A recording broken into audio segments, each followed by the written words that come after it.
For the newly indoctrinated, Jim Butcher's The Dresden Files follows the story of a professional wizard in Chicago. We started our podcast as a way to help break down the series' most important moments, characters, and lore.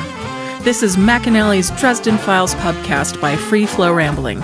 Conjure at it by your own risk. Welcome to the McAnally's Pubcast, brought to you by Free Flow Rambling. This is episode 8.6. It's personal. My name is Tansenn, and I am joined by Maggie. Hello, hello. And Jess. Hey.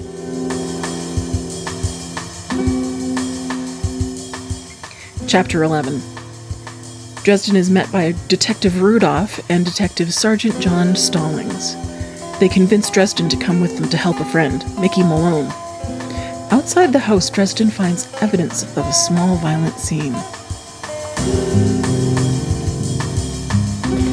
So he leaves Morty, right? Already knowing they've just discussed this big nightmare thing and, is it gonna find me before I find it? And he gets home and there's like yet another unmarked car on his driveway. It's like, fuck.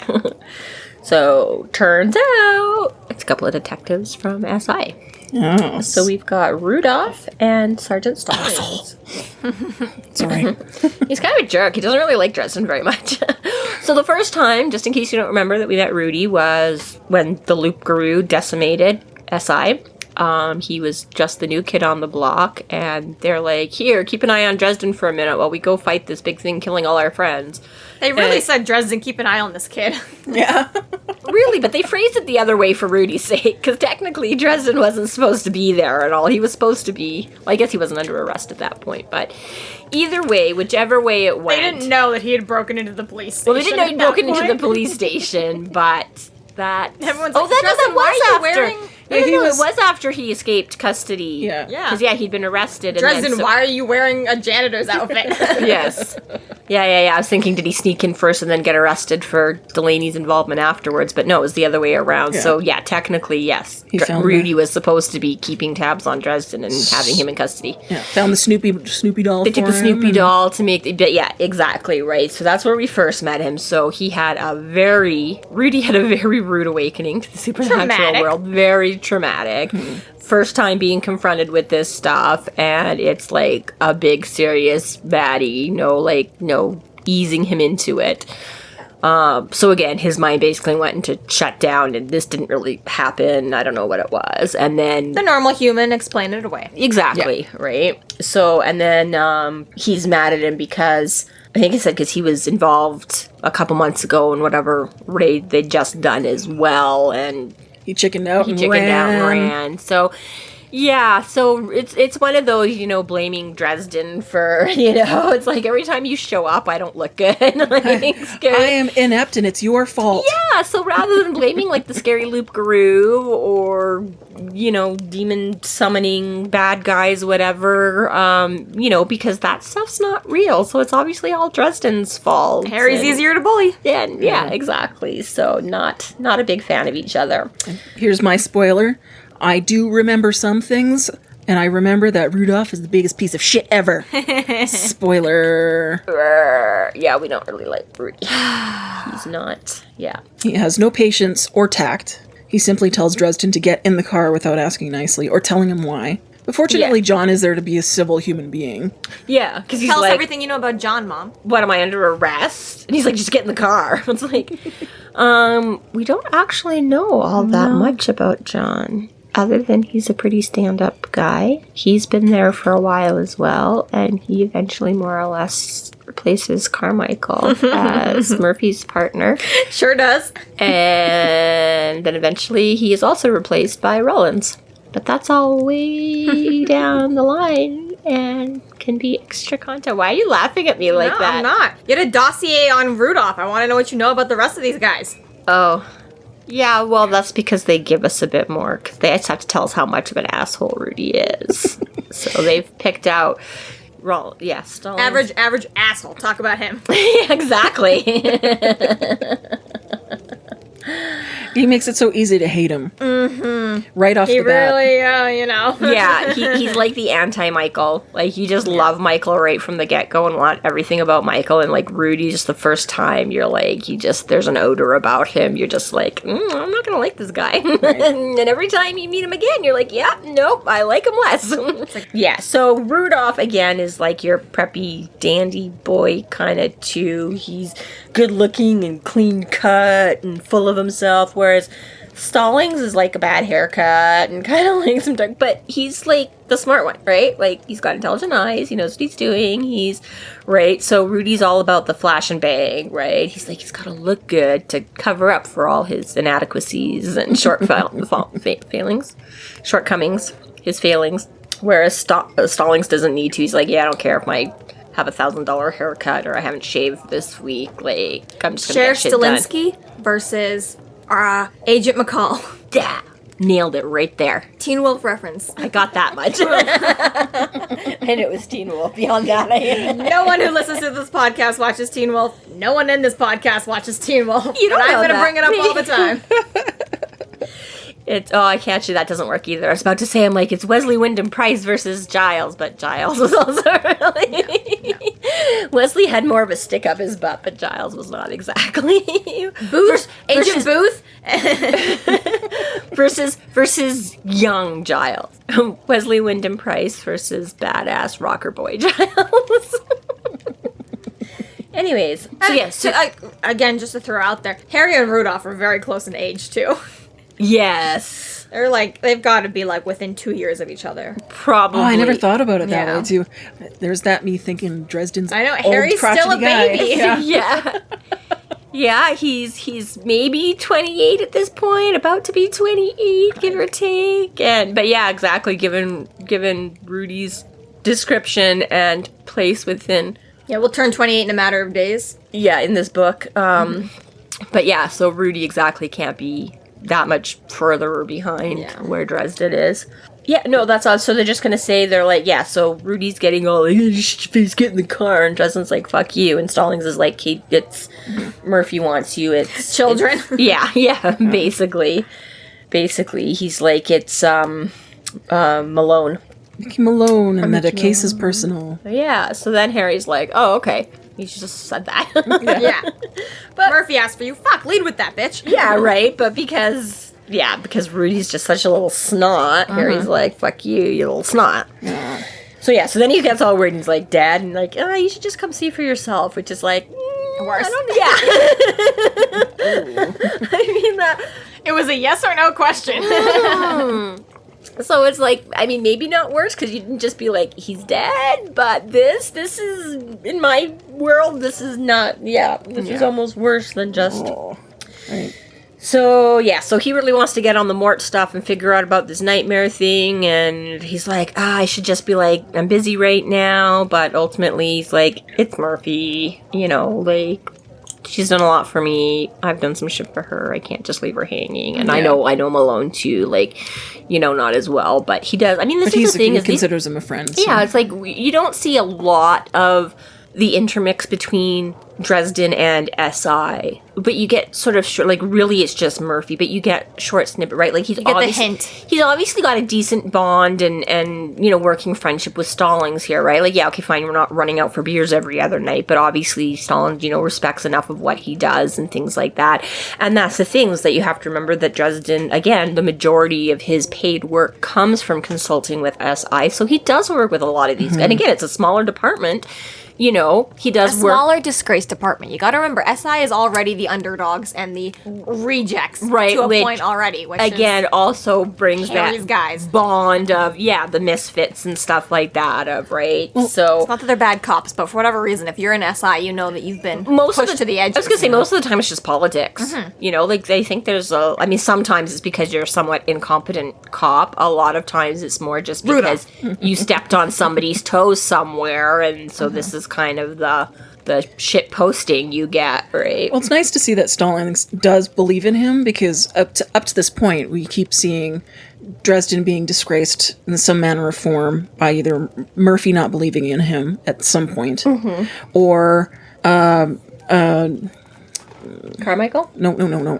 The mobster. Marcone, besmirching his reputation by saying that he had hired him. Yeah. So this is really nice that somebody actually believes his shit.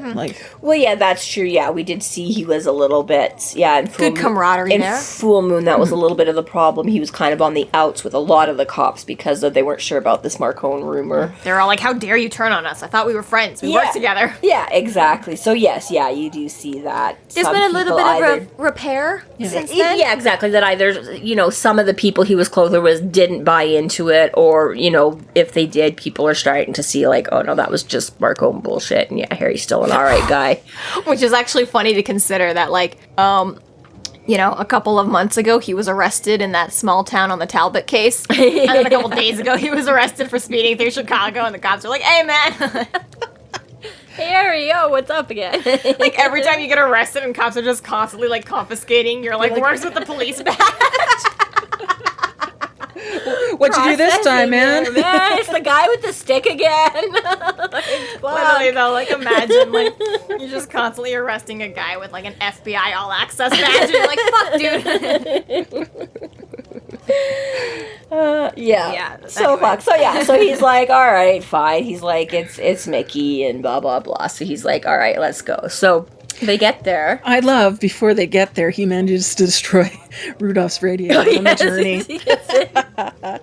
And it also sounds like he managed to kill the car as well. It's like it stuttered after they shut the engine off. Yeah, I know. But he's like, whatever. He gets in the back seat and just like closes his eyes because he's like trying to think and he's still kind of tired. He's got shit going on, and then it's like he hears the radio like pop and he just kind of opens wide eye and like smirks at him in the rear view mirror. He's like, jerk. Fuck you! I fucking hate you. And there's like, can't prove it was me. How did I make your radio go out? I don't do anything. Remember? You don't believe in magic. Exactly. It's just like,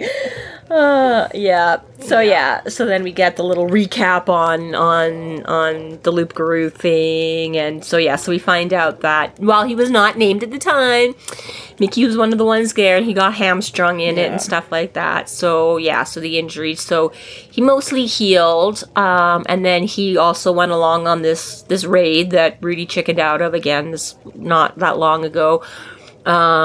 And, did his part. That was all fine. They took down the bad guy, but decided that his limp was going to be, right? So basically, he's just retired. He took his disability. He's an older cop. He's been in the game for a long while. He's, paid his dues, put in his time. Now it's just time to... Deserves the retirement. The retirement. Like, he's been through some shit. But deserves the retirement. Like, he's been through some shit, and everything's happened. So obviously Dresden's like, he's a likable guy. I've got some respect for him. Like, let's go see what's going on. So, not had the best of times lately. Poor Mr. Malone. So as soon as they get there, Bad Mojo Jojo. Harry starts sensing something from like across the street. Because it's kind of a nice little touch, right? It's like the little driveway's full of cars. There's cars all along the street in front of the house. Murphy had to like pull her bike up onto the lawn. So it's like you've got like a bunch of people here rooting for him and coming to check out. And, whether they can do anything or not, right? They're just an outpouring of, affection and support for their bud. Well, right? as we'll see in a minute too, like, Malone's wife didn't call the cops. She called Murphy personally. Right? She didn't want So this is like just the full showing of like not the police force, but just like the police family. Yes. Yes. Yeah, exactly. Those that are in the know and worthy to be and really concerned and somehow find out about... Not just any random cop that got dispatched, but the people who really know and want to be there and lend their support. And that... sorry, is it Sophie? Sophia? Sonia. That, again, is willing... Because, again, right, she's not going to let just anybody in and see, right? So these are the people that her and Mickey trust and whatever, right? So they have to park kind of across the street because there's already this little cluster of people already there taking up room, and Harry can already start sensing that something's wrong. Right. And he's like, there's a kind, and Rudy's all like, "You're showboating, like you can't." Yeah, he's downright like he just picks on everything and rude. Yeah, just everything. Because Harry just kind of trails off, like his attention, his focus is being pulled on this bad It's like a dog smells a squirrel. He's like, what? yeah, pretty much. It's squirrel. He's like, oh my god, could you be any more of a fucking, like, loser and, like, show off and, But he shuts up a couple minutes later when Harry starts discovering little dead bodies of furry things all over. So there's, like, a cat. And I like this. It's kind of like how we've talked about before, where it's, like, it's just always that little bit harder when it's, like, I thought of you, Tansenn. It wasn't even a cat, it was a kitten. It was, like, just brand new to the world. 6-7 months. Cause Could even more tragic. Not full size. Not full grown. So it's, under a year old kind of a thing. But the one thing, right, I noticed that they did kind of make it a stray. He's like, oh, there's no collar, so at least you can kind of go, hopefully it wasn't a pet. Hopefully it was just random. But this little kitty and, like, some birds and something that was small and fuzzy, and now it's just small and fuzzy and squishy. And, like, not even, like, it's just right. So he finds, like, what is it, half a dozen of these little, like, it's just not cool. And he's like, so again, right, it's like all this shit that's flitting around the neighborhood. It's not all, like, in one spot. No, it's all basically across their lawn. Wandering around and just like, oh. Yeah. Oh, so I thought you said it was around the neighborhood. I was like, no, I'm like, it's like not just in one pile. It's not. Yeah, it's not in one pile, but it's all around the Malone house, kind of a thing, all across the lawn and stuff like that. So, So already he's like, this is not cool. Like, this is really weird. He thinks that it's kind of odd that it caught his attention, and he thinks because maybe there were so many of them that's possibly why it was, like that's the thing, right? Gave off that energy. Because he's like, there's always something around, like, death and trauma and whatever, right? But he's like, this one little stray cat should not have been enough to, like, tweak my senses from a distance, kind of a thing. Well, again, like, but it was, like, decapitated, though. No, the cat had its neck broken, and it was, its front and back legs were in different directions. It wasn't just, like, they died, though. But that's it was some trauma. Yeah, and that's why he's saying, like, even some trauma lingering around this sort of violent death should not have been. But exactly then, as he pokes around a little bit more, and realizes after the first couple, he notices that, Rudy and Stallings have come up, and they're looking a little green. That all of a sudden, there's all, like, this carnage of all these, like, animals dead. And again, in violent, not just like, oh, a bird accidentally ran into my window, but it's like the quality of what's happened and the quantity is like something's not kosher here. Like, this is... And even, like, you believe in magic or not, I mean, it's kind of like, It's enough to creep somebody out. Well, it's serial killer profile, though, like, torturing, like, little small animals before right? So, like, you come across a lawn and there's, like, Harry doesn't know what's happening inside, but presumably both cops know at this point, right? Yeah. So for them to, come up behind and know what's happening in the house right now and have presumably missed all these animals out front. Yeah, and now nobody they're just, went like, looking for no, this is just even creepier and more twisted. Like, it totally feels like, okay, there's a target on Malone now. Like, this is pretty... Yeah. Even from a little bit of a sadistic, sick, pessimistic view, I think cops would just have no choice but to come from that angle, right? Yeah. So I think, like, my instant thought in that situation would be like, okay, this just got a lot more targeted than... Yeah, not just some random, like, well, and exactly, right, because once you see, you could just be like, flipped his shit, but you're like, well, if he flipped his shit, why is, like, did Mickey do all of this first before? Like, just either way you look at it is exactly, it's like, this is obviously... It doesn't bode well either way. It doesn't bode well. It's added another level to this whole thing, and it's just disturbing, and Stallings is like, what the fuck? Like, how did this, right? And he's like, don't know. He's like, might take me. And then he's like, where's Mickey? And he's like, inside. And then we're like, okay. Justin's like, all right, let's check out the next level here. That brings us to chapter 12.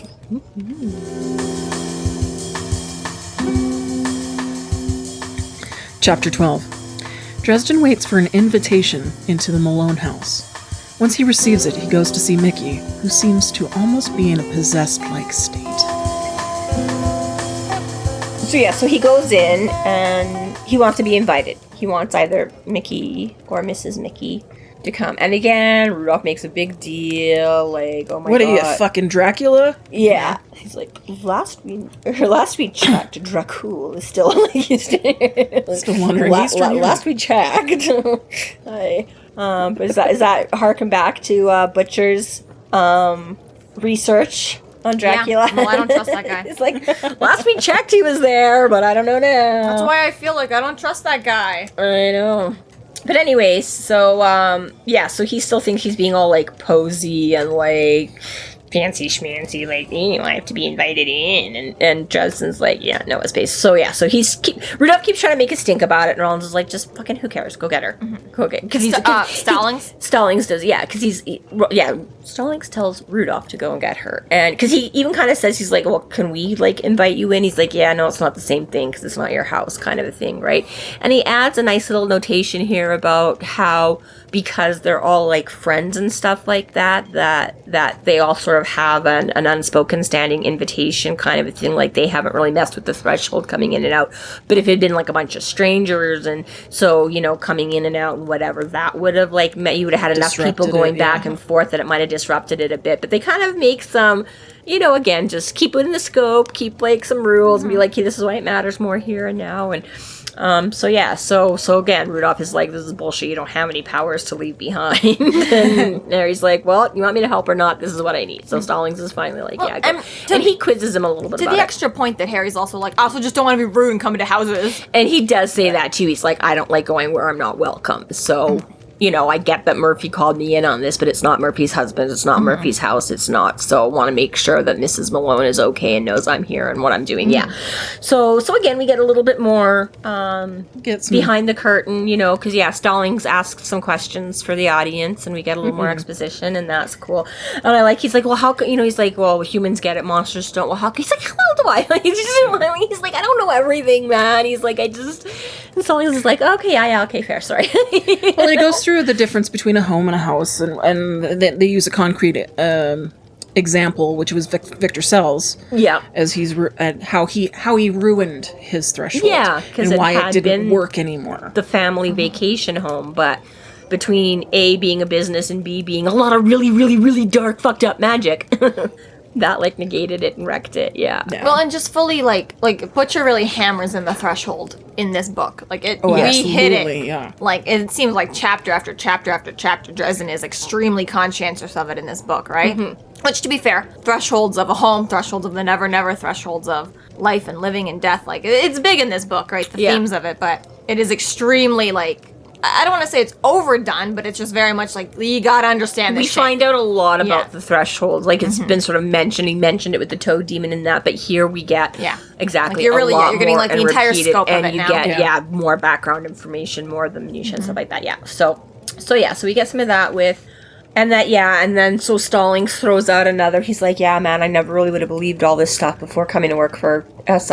And Harry's like, oh, it's kind of good. It means, because he's like, I still have a hard time. He's like, well, it means you're not running into it as much, right? You're still, right. Which again is part of the problem with Rudy, that, obviously Stallings has had some lower profile cases of dealing with, this is kind of wonky, whereas literally Rudolph's introduction was a fucking giant, massive, scariest of the scariest werewolves. Yeah. Deny, right off the bat. Just block it out, right? So... It's quite, I think, a good case for trauma in that regard. Yeah, he is. Like, he's still an asshole, but at least But this is it. Stallings is... In another universe, you can really empathize with Rudy. Yeah. Not in this universe. Not in this universe. But in another one. But anyway, so he says, because he's like, okay, that means you're not dealing with it too much. And he's like, maybe that's changing. Like, there's been a lot more disappearances. And a lot of it, street people and transients and stuff like that. But, again, like, a lot of them that are known to the cops and things like that, too. And it's just weird now, like, all of a sudden, like, noticing and, knowing now what I know about things that go bump in the night, all of a sudden now, when people just randomly disappear off the streets, he's like, it makes me wonder if it's got that supernatural and it's not just some random, they fell in a snowbank somewhere in the middle of winter, Right, Dresden makes a connection between and Bianca's party and Bianca's, and a potential influx of vampires that probably has something appetizers. To do with that. Yeah, so... Right, so again, right, it's like, oh, so there we go, it's bringing it in again, and there could be a hole, and it's like, and I kind of, right, like, you're on the one hand, you're like, yeah, tell them, like, all these poor people are getting snatched up, but at the same time, you get, like, Dresden's like, I don't want to start, like... Can't make an enemy of Bianca for nothing. More of an enemy of Bianca for more nothing, Well, it sounds like he's already got a bit of a standard there that you don't involve the mortal world and the supernatural. And you don't, right? Yeah, but don't this is send where the police, because this is breaking the rules. The difference between, like, Michael and Dresden. The second Michael found out that people were, he doesn't care if they're a bum, if they're a nobody, if they have no family, if nobody cares about them, if, you know, whatever. He's like, you can't just snatch people off the street and eat them, right? Whereas Harry's like, yeah, it's not cool, and I know this thing, but again, like, I don't want to... What am I going to do about it? What am I going to, you know, like, yeah, exactly. He's like, I'm already in kind of hot water. I don't want to make things worse personally with Bianca, because she's already kind of got it out for me. I don't want to make things, like, politically, because that's going to make a whole big thing between the vampires and the White Court and the White Council, and I'm really going to be in trouble for it. You know what I mean? It's just like, more just standing, though, because it's like, you know, Michael gets to operate as, like, God's right-hand man. Yeah, and I know. Dresden is just a renegade all by himself. It's like, even if Harry himself is like, this is my town, that's not cool. What the fuck is Harry gonna do about it? No, and I get that, but that's, you know, again, I think it just tells you a little bit more about where Harry has to stand with some of this stuff, right? Like, Harry does, like, again, on the whole, you know, and even 3 books in, you know, he's made it very obvious that Harry doesn't sort of weigh one life more than another kind of a thing, you know, like...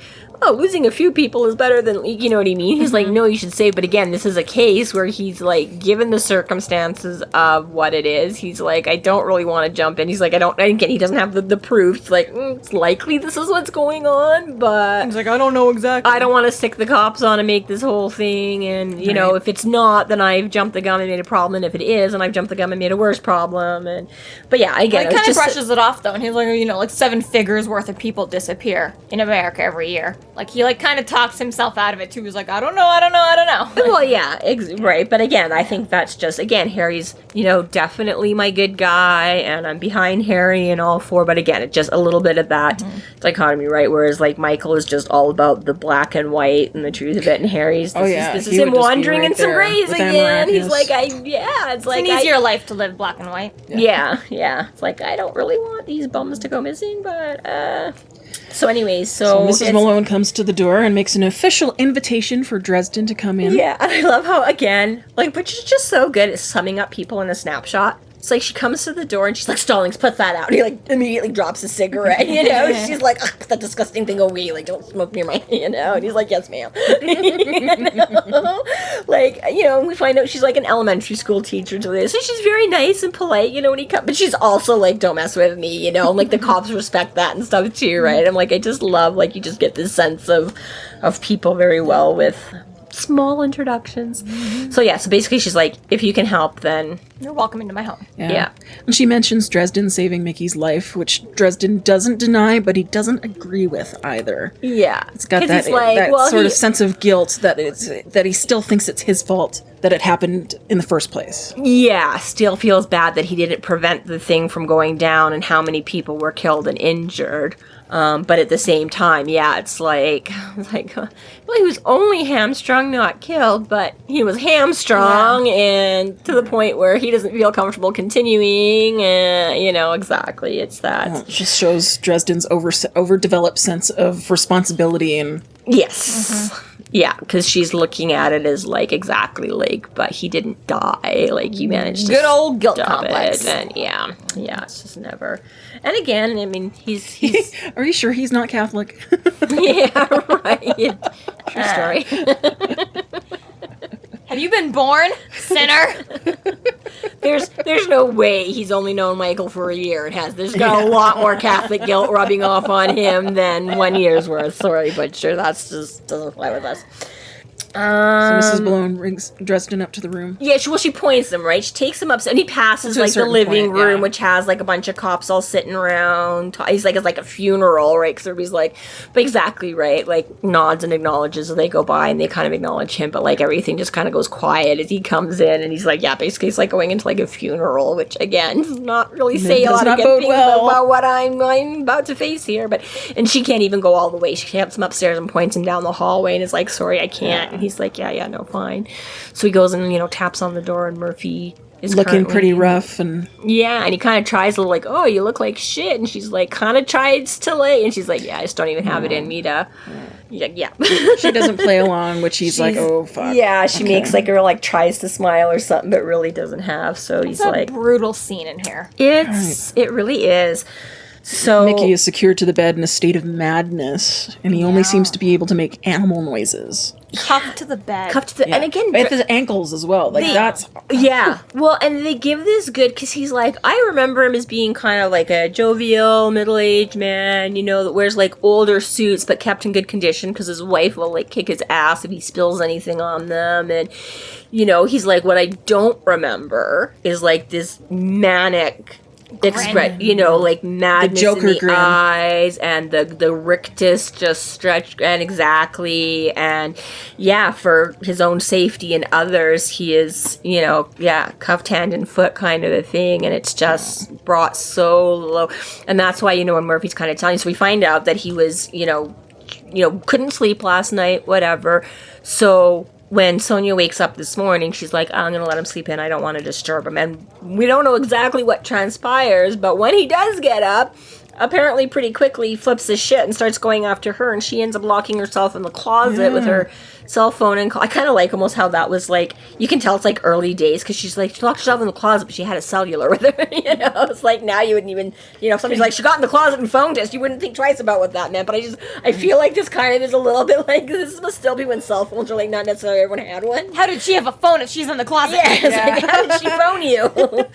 How long is that? But anyways, but yeah, and then he's like, oh, she called the cops? And that's when Murphy's like, no, she called me. Like, she didn't want all the cops to see him like this. And you can, which, damn. Yeah, like... That's some loyalty. It is, and I think Dresden, he's like, brave woman, you know? Like, you don't know why your husband suddenly flipped. He's literally breaking But even to trust, down. too, that something's wrong and your husband isn't just trying to kill you. Because even then, like, you would have just, called the cops or whatever and been like, but yeah, exactly. But even, like to trust your husband to that degree. Yeah, but that's what I mean. That's, loyalty, I think, to me, part of where the bravery in that is, too, is that she wasn't just like, okay, you're an asshole, you flipped your switch, see ya, fucker. You know, it was like, no, this is not my husband. This is something really wrong. This is not right. So, I don't like how we get the quick, because this is the first time we've seen Murphy in this book yet.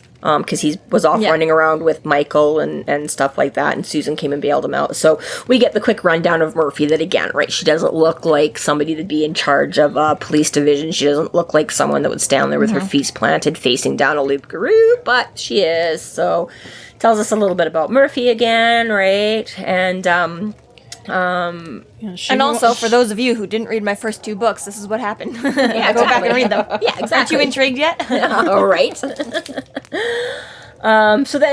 So Murphy's like, what happened, right? And then Malone starts like giggling and like jerking and bouncing on the bed and stuff like that, and it's just full creepy. manic crazy. Yeah, and she's like, he's like, I don't know. And he's like, give me a minute. And she's like, well, could he be like possessed? And he's like, I don't know. And she's like, well, could it be a spell? And he's like, Murphy. She's like, well, what are you getting?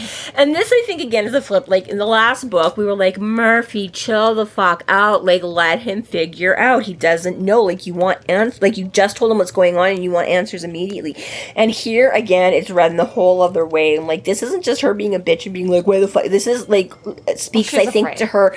Yeah. Her panic and her fear and her, like, make me understand this, like, what is going on, like, what's happening to my friend and why, and you're who I rely on, like, yeah. Well, she justifies it this time. It's not just like, it's why don't you have answers for me? It's this is one of mine. Like, this, I am responsible for him. I need to know now. Yeah, exactly. And again, Murphy's lieutenant. Like, she is fully in charge. And that's the thing, cops, it's not even just, like, a partner or somebody in her division. It's exactly, like, she's the leader of these guys as well and takes them in. So I guess it's enough to be the leader when you're, like, in control of a crime scene and it's a bunch of strangers. But when you're the leader of your own family and there's a problem, you're like, oh, shit. Well, especially, I mean, that's what they talk about a lot, like, you know, like, especially, like, army and military and stuff like that, you know, they're like, you're making this decision to send these people into these situations, right? Like, it's not even just like, oh, wow, that presentation, like, bombed and we're not going to get the account. It's like, no, I made the decision to go in and, like, 10 people died,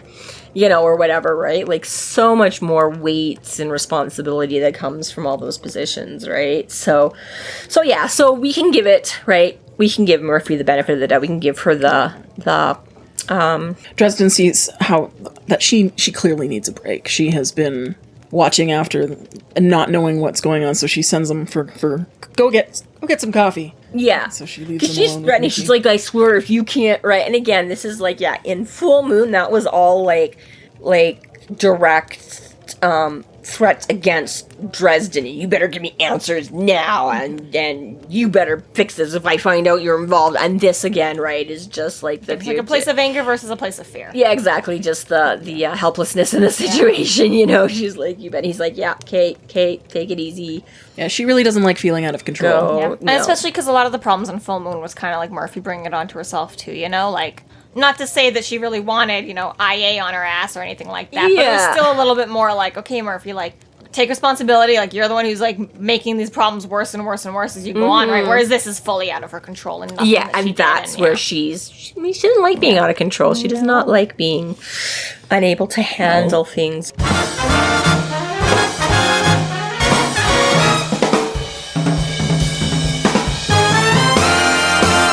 Thank you so much to our Patreon subscribers for your generous support. It's people like you who help us keep doing what we're doing. If you're not yet a Patreon subscriber, sign up today and get a fuck ton of bonus content, kick-ass merch, behind-the-scenes outtakes, and more. Sign up today at patreon.com/freeflowrambling.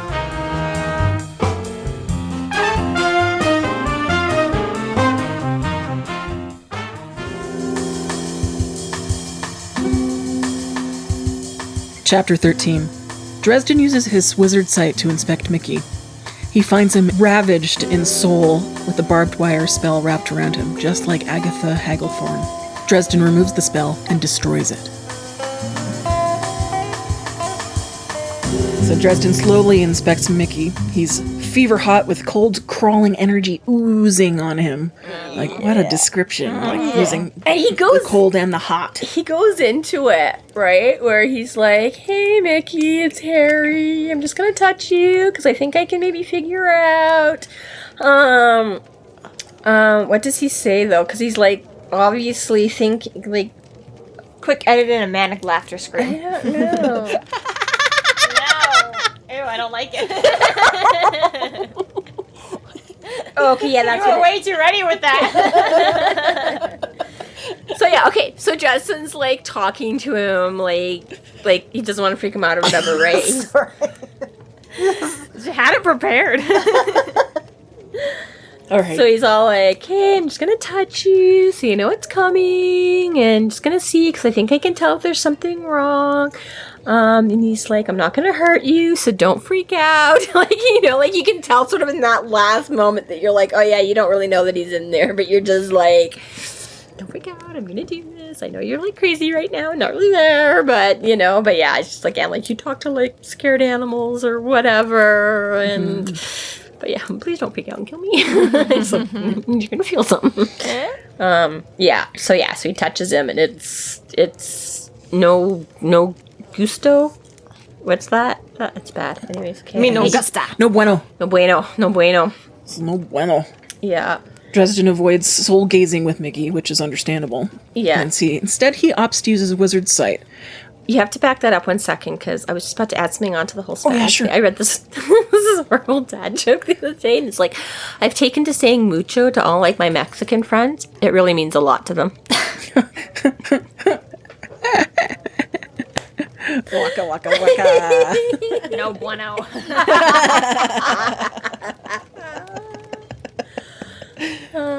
Okay, so yeah, so he can't, just from the touch, he can't sense. So he's like, I'm gonna have to go deeper. See, and I thought it was interesting that he goes with the wizard sight and soul gaze. To me, are kind of kin to each other. That They're like kith and kin, but they're not the same. They're not interchangeable. Related, but not. Right, like you're going to see the truth of what's there. So the way that I, from reading several books and having gone over in 17 books now. So the soul gaze is you see that particular person, right? Soul to soul. I'm looking at you, Tansenn, and I'm going to get a read on what kind of person you are and have been and could potentially be.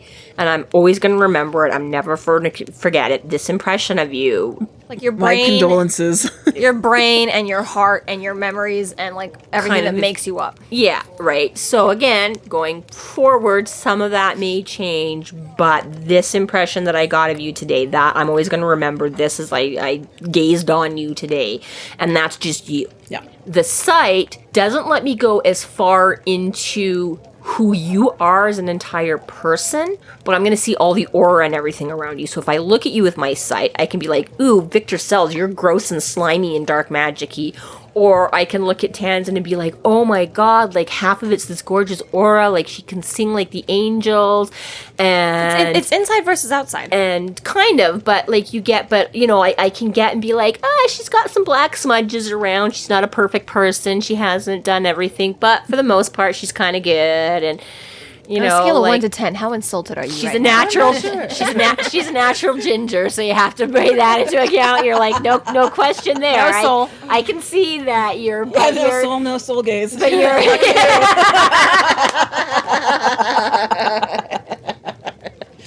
right. So as, but yeah, but the Marked safe from Harry the Dresden. stamp on your forehead. You're like a tattoo right there now. But yeah, but the site lets me see sort of the aura, and I can look at you and be like, oh, you're not a magical practitioner. I can be like, oh shit, she's a wizard. I didn't know that before, because we've only ever looked at each other from across the classroom or whatever, right?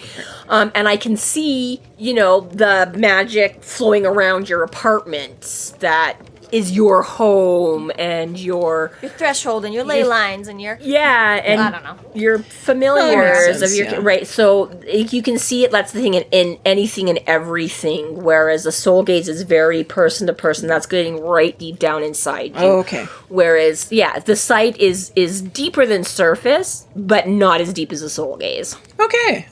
All right. I didn't realize that. Yeah. Essentially, depth. you have to have a soul to have a soul gaze, whereas the sight just works on everything, which I would say more at a surface level. Like, it doesn't matter. Like, you see, like, the house that Victor Sells lived in was Yeah, but all covered I in- meant is it goes deeper than the surface, because when he's looking at the house, it's just a house. When he brings up his sight, he sees all the skulls floating above it and all the dark energies. That's what I mean about it goes like a step below what your regular Joe Blow human has, and we It's like don't taking a see. magnifying glass. Ooh, look, all that bacteria. Yeah, it's like an infrared lens or something. Yeah, he's I like that. okay. So there you go. He's not jamming like an endoscopic mic or camera. He just puts on the red and blue glasses from the theater. Yeah, exactly. You know, he's not like shoving anything inside your internal organs and taking a look, but he's doing like an Gross. X-ray or whatever. Yeah, exactly.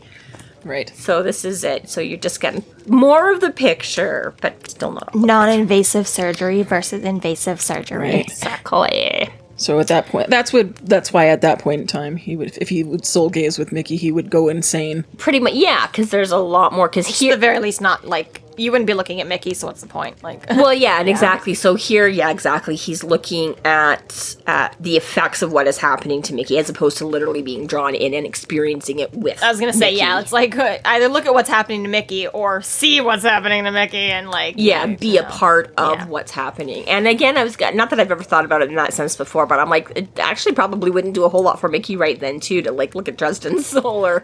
yeah, no, You know, I'm like, sure, I'm like, Probably maybe wouldn't someone help. like Michael might not, you know, that might help bring you, but somebody is, you know, conflicted. I mean, again, just from the hints we've got, but again, just Dresden being a conflicted person and having seen all kinds of shit, I'm like, I don't know, that's what you want to see right now. Right. typically not described as a come to Jesus moment when you look upon Harry's No. soul. No.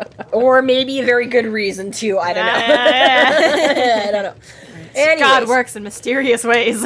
So what he does see with Mickey is ravaged and bleeding and with black wire wrapped around him, no longer looking mad, but in extreme agonizing pain. Tortured. Yeah. So yeah, it's not just and like a shark attack is how he describes it. chunks Like taken out he's of him. literally, but again, while looking at this version of him through the sight, his body looks like it's had chunks and he's like bleeding all over. Again, in reality, none of that. It's all sort of this surface, not surface, spiritual mauling. Yeah. It's pretty much a metaphor for PTSD. Yeah. It's just like, yeah, like harshly torn apart. It's, yeah, exactly. So my body, yeah, exactly. And in okay. pain, the whole, yeah, like, yeah. So, yes, same barbed wire as Agatha Hagelthorne, which is a mouthful of a name. Yes. Yeah. So then that's, again, throws him, because, like, what the hell can affect a person and a ghost? Like, that's right there. Not allowed.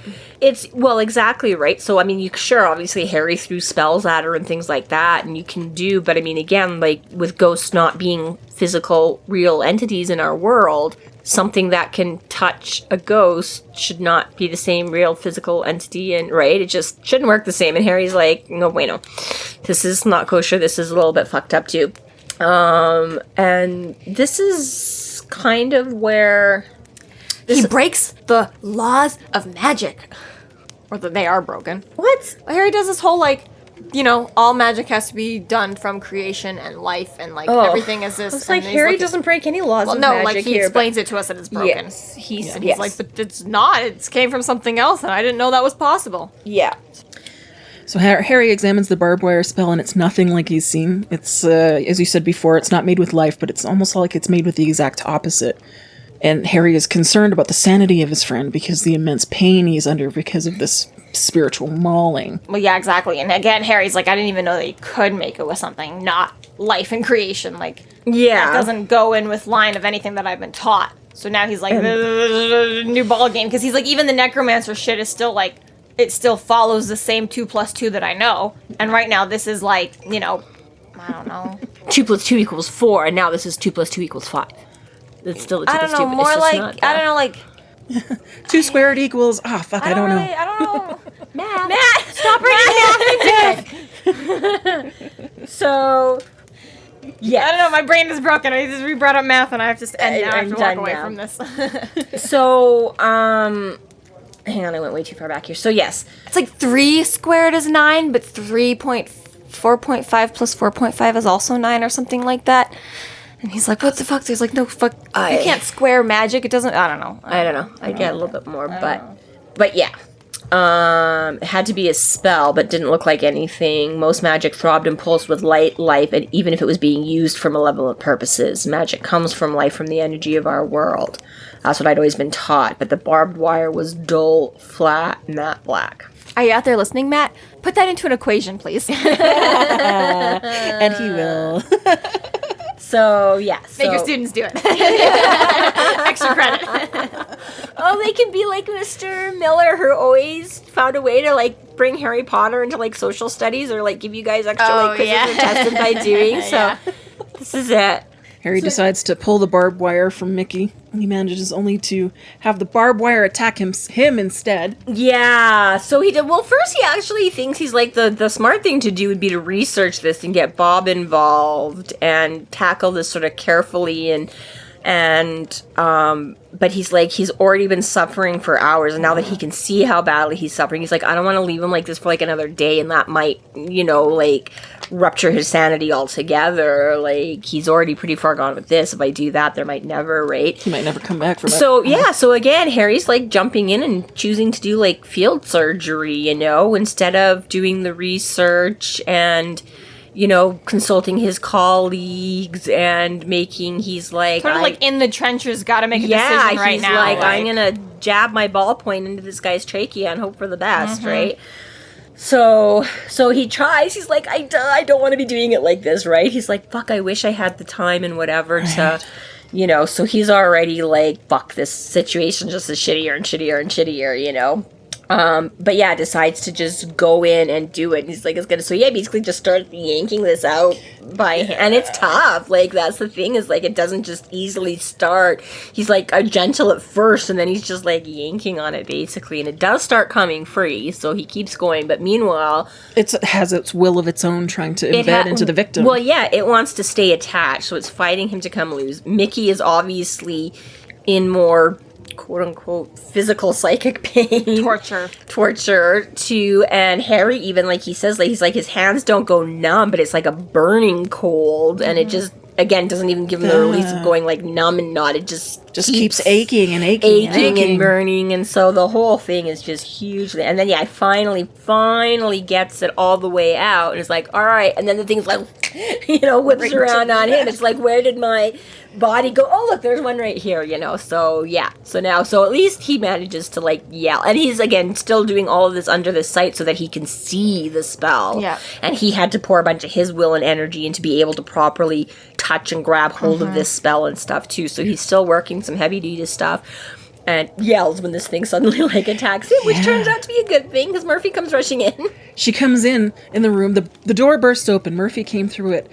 Her eyes living flames of azure blue, her hair a golden coronet around her. She held a blazing sword in her hand, and she shone so brightly and beautiful and terrifying in her anger that it was hard to see. The sight, I realized dimly, I was seeing her for who she was. Like, what a cool imagery. I really like that description. It's beautiful. So, way back when I first read this, I don't know why I had it that this scene happens in Deadbeat.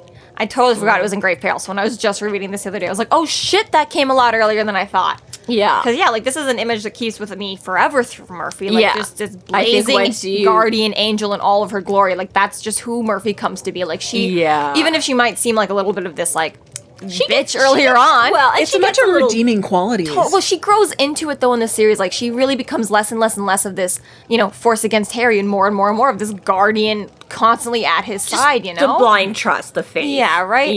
That exactly. She no longer has to have everything spelled out to the letter. She starts to trust. She fully becomes this, avenging angel. You need me to do this? I'll do this. And I trust now that I know that you're doing it for... And he kind of says here, he's like, I'd never tell Murphy what I saw because she'd just laugh at me. But, I don't know, there's, moments throughout the series and you're like, tell her. I know. But yeah. Take up the sword, you already got one anyway. Yeah, right? Yeah. Fulfill the prophecy. But yeah, so this whole again, this imaging, this processing, because it turns out she comes in wielding like her gun and that, but again, in this wizard sight image, it's like this, basically this halo around her and wielding like this sword, and it's just the personification of Murphy. I say, when was that Mike Socks made his prediction? A long time ago. Back when the book came...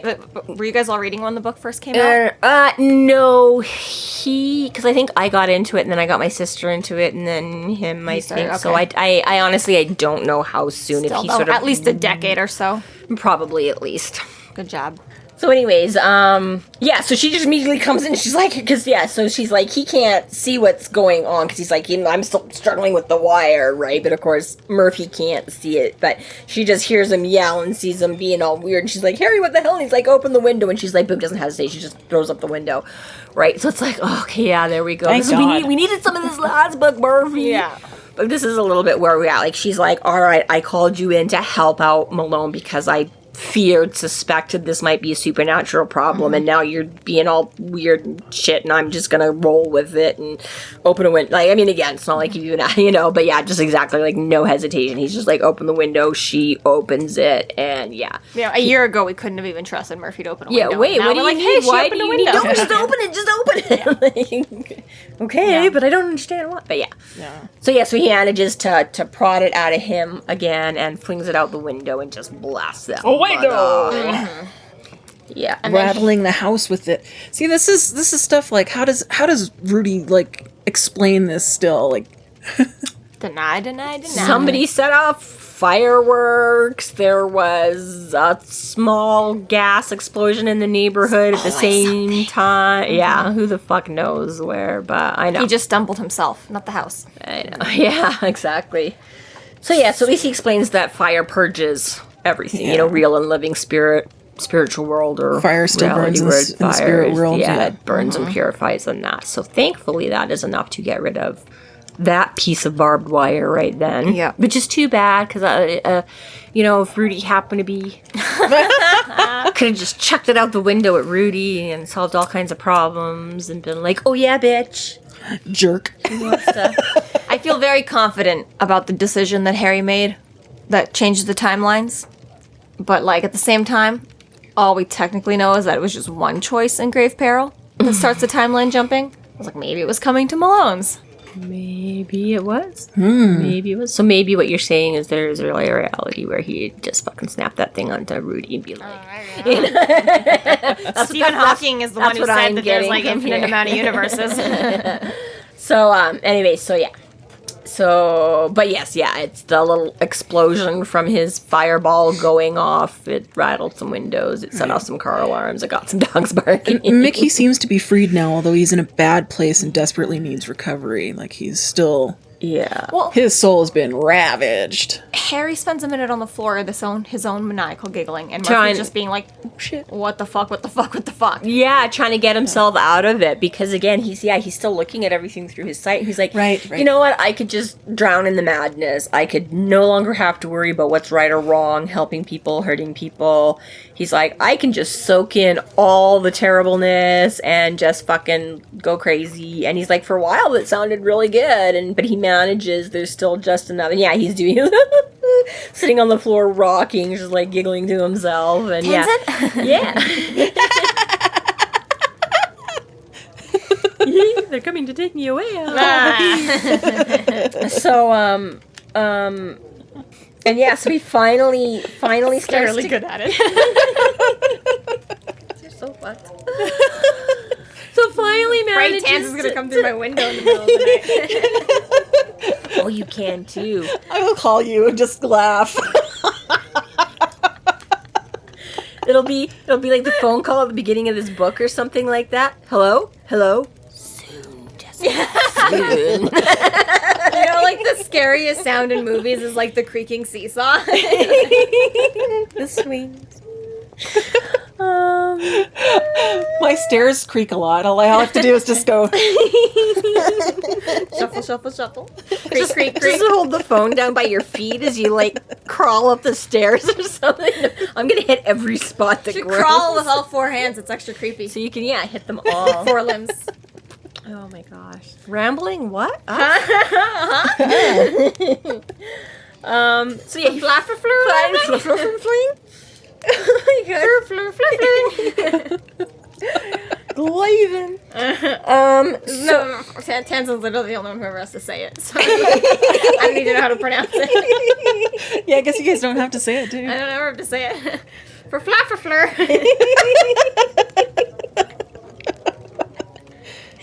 It's like every time you go to say our name, you just become the Swedish chef. Like, Manakanax. Or flapper fleur manakanax. The chroma. Orchard. Free flow rambling. Finally comes back to himself. What? A chapter? Murphy is just kind of standing over him, I think, sort of guarding. Like she's standing over him, but like got her gun to the door and that, and is like, "Are you okay now?" Like, so again, it just fits with the whole, like she is sort of guarding him and Malone, and like, I don't really know what's going on. Love you, but Murphy. I'm gonna love you. Yeah, I'm gonna take out whatever tries to fuck things up here. So he's like, spell something, whatever. She's like, are you all right? He's like, I don't know. How's Mickey? And Mickey is vastly improved. Yeah.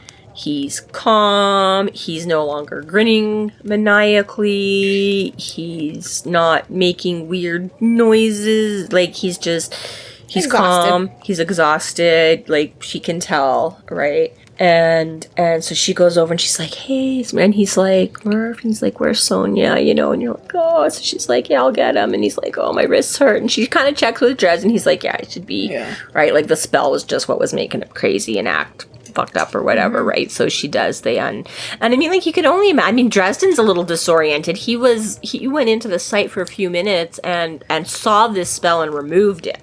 Mm-hmm. Right, and just had some bad mojo, like, contacting it. Like we say, Malone's been under this for, like, and it wasn't the barbed wire that chewed him up, right? Like, something else kind of chewed him up and took those bites out, and then wrapped him up in barbed wire and pieced out, right? So, he's been through so much more, and like, can you, like, oh yeah, that's what I was gonna say, is Dresden's all disoriented just from, has to take a moment to like push the side away and come back to himself, and he's like, I've got tears, and he's like, his shaky and like can't talk, and like, how for Malone to suddenly come out of this and find yourself, like, cuffed to your bed. Like, Dresden already said when he came in the room, it was, like, sweat and urine and, like, just how much brutal. More, like, what the fuck is going on, right? Just like, brutal. Yeah. So Murphy, like, uncuffs him. She's like, I'll go get your wife. Sonia comes up, right, and you can tell, right, he says she's, like, really hesitant at first, and then the second they're like, no, and he's like, you know, like, she touches him, and he just reaches to hold her hand, and she just, like, it's like... So the two of...